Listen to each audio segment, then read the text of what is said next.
Hello, my name is John Jackson and I work for the Spanish Fork Police Department. My current assignment is in investigations where I see some of the scams that come through our office. I want to take a minute and talk about some of our scams. Most scams originate outside of the United States, which makes them near impossible to investigate or, more importantly, recover money. The question is, why would they, the scammers, target Spanish Fork citizens? Well, if the scammer were able to contact 100,000 people a day in the United States and just one falls for the scam, then they are money ahead. So my first warning is, do not wire or send money anywhere out of the country without doing a thorough background investigation regarding the company or the person you are sending it to. You will most likely never get that money back. Contact your financial institution or the police department to try and help you verify where you're sending money to. The second type of scam is scammers have been known to target the elderly. Therefore, it's our job to watch for any signs of scams going on with our elderly family and friends. A sad situation took place a few years back in which an elderly male in Spanish Fork took a telephone call stating that he had won the Publishers Clearinghouse sweepstakes and would be receiving millions of dollars if he just wired some money for processing fees. $18,000 later, his family learned about this, but the money was already in Jamaica. When the scammer called back to ask for more money from the man, I answered the phone for him and told him I was with the police department. He hung up on me and has never been heard from since. My second warning is, if it seems too good to be true, then it probably is.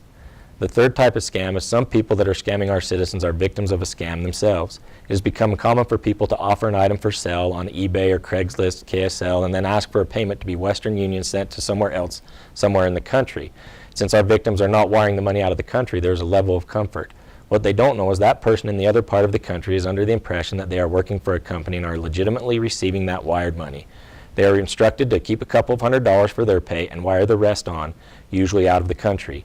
They are victims of the scam because they think they have been hired by a legitimate company and are doing a legitimate business.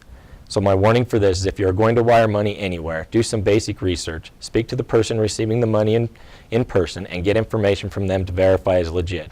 Become very suspicious if you are asked to wire more or less money than what was the agreed price. On any correspondence that you receive, either in the mail or via email, look for typos, spelling errors, or sentence structure that does not reflect a normal, successful company. Also, if you happen to send money that you are contacted to send more than what was originally agreed on, do not send it until you have done further in-depth research. The fourth thing is, transactions over the internet need to be verified and researched before any money is sent. Learn about the company that is arranging the transaction, eBay for example. Also, if you are communicating via email, take a minute to look at the email service the person is using. Email, like Gmail and Yahoo, are unverified email addresses, which means whoever began the free account could virtually enter any identifying information that they wanted that is likely false. If I call Gmail and subpoena their records for an email account, I will most likely get information that is just made up. But if they have an email address like our city does, a SpanishFork.org, it becomes more reliable. So my final warning is, use the internet to search for the company and the people you are working with. Google the names that you are using and include the words fraud or scam in your search. Look for any fraud alerts or other people that may have been victimized by the same type of scam. Yelp.com, as well as many state Better Business agencies, will allow public access to business or company complaints. In conclusion, if you are concerned, take a minute and come talk to one of our officers. If you receive a check in the mail, verify it with the bank before you do anything with it. Some of the scams that we see are citizens receiving a call from an alleged family member asking for money to be wired to them because they are in trouble. Fraudulent classified ads. Being contacted by an alleged financial institution asking for a bank information.